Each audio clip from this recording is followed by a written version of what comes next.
अगर आप छत्तीसगढ़ जल संसाधन विभाग अमीन पटवारी की तैयारी कर रहे हैं तो आप सभी को पता होगा कि आपसे मैथ्स के 20 अंकों के 20 प्रश्न पूछे जाएंगे। तो मैथ्स के मैं कुछ ऐसे इंपॉर्टेंट टॉपिक को सेलेक्ट करके आप सभी के लिए रखा हूं जो आप सभी को एग्जाम में जाने से पहले रिवाइज करना ही करना चाहिए, क्योंकि ये ऐसे टॉपिक्स है जिससे आपको प्रश्न देखने को मिलेगा ही मिलेगा। तो इन सारे टॉपिक्स को आप नोट डाउन जरूर कर लीजिएगा और मैं आशा करता हूं कि आप सब एक शॉर्ट नोट्स जरूर बना के रखे होंगे कि किस टाइप के पैटर्न को कैसे सॉल्व करना है। तो इन सारे टॉपिक्स को जरूर नोट करके चलिएगा। तो मैथ्स में सबसे पहले अगर अरिथमेटिक में जाएंगे तो आप सभी को परसेंटेज पढ़ना है। यहाँ से प्रश्न पूछे जाते हैं। रेशियो एंड प्रपोर्शन अर्थात अनुपात और समानुपात से प्रश्न पूछे जाएगा।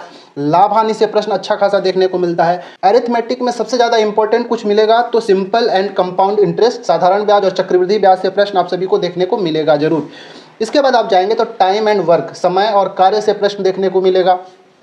टाइम, स्पीड एंड डिस्टेंस, समय, चाल और दूरी से भी प्रश्न अच्छा खासा देखने को मिलेगा। इस पे नाव वाला भी देख लेना, ट्रेन वाले प्रश्न भी देख लेना। ऐसे ऐसे प्रश्न जो है पूछा जाता है। औसत, एवरेज से प्रश्न भी बहुत सारे, कम से कम 2 से 3 आपको प्रश्न एवरेज से देखने को मिलेगा। इसके बाद रेशियो एंड प्रोपोर्शन पढ़ेंगे तो मिश्रण से भी प्रश्न वहीं पे बन जाता है, ठीक है, तो वहां से भी प्रश्न देख लेना।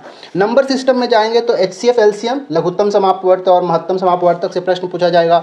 शेषफल प्रमेय से प्रश्न पूछे जाते हैं कई बार से कि किसको किससे डिवाइड करेंगे तो इतना शेषफल मिलेगा, क्या मिलेगा, ऑप्शन दिया जाता है, बताना होता है। इसके बाद यूनिट डिजिट से भी प्रश्न पूछा जाता है कि कुछ का पावर कुछ दे देगा, उसका यूनिट डिजिट क्या हो जाएगा। ऐसे प्रश्न को एक बार देख कर जरूर जाइएगा।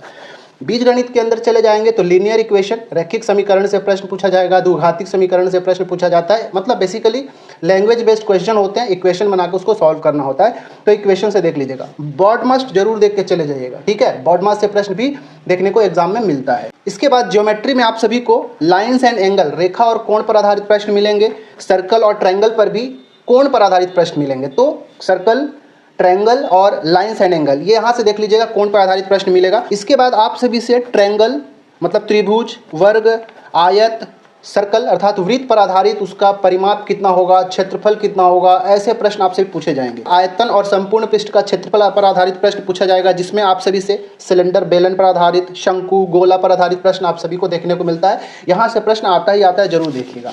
इसके बाद आप सभी को DI पर, डाटा इंटरप्रिटेशन पे क्वेश्चन मिलता है, जिसमें आप सभी को बार ग्राफ दे दिया जाएगा, पाई चार्ट दे दिया जाएगा और इससे प्रश्न आप सभी से पूछा जाता है। तो इसको भी 5-10 क्वेश्चन जरूर लगा के जाइएगा। ट्रिग्नोमेट्री के अंदर कई बार से sine, cos, tan theta, cot theta, इन सारे चीज़ों पर भी प्रश्न पूछ लिया जाता है। और बेसिकली इसके ऊपर जो है हाइट एंड डिस्टेंस, ठीक है, ऊंचाई और दूरी पर आधारित जो है प्रश्न पूछा जाता है। बेसिकली ये सब 10th लेवल के होते हैं। तो मैंने जितना टॉपिक बताया मैथ में, इन सारे टॉपिक्स को उम्मीद करता हूं आप सभी ने पढ़ा होगा, शॉर्ट नोट्स बनाया होगा। तो इन सारे टॉपिक्स को रिवीजन जरूर करके जाइएगा।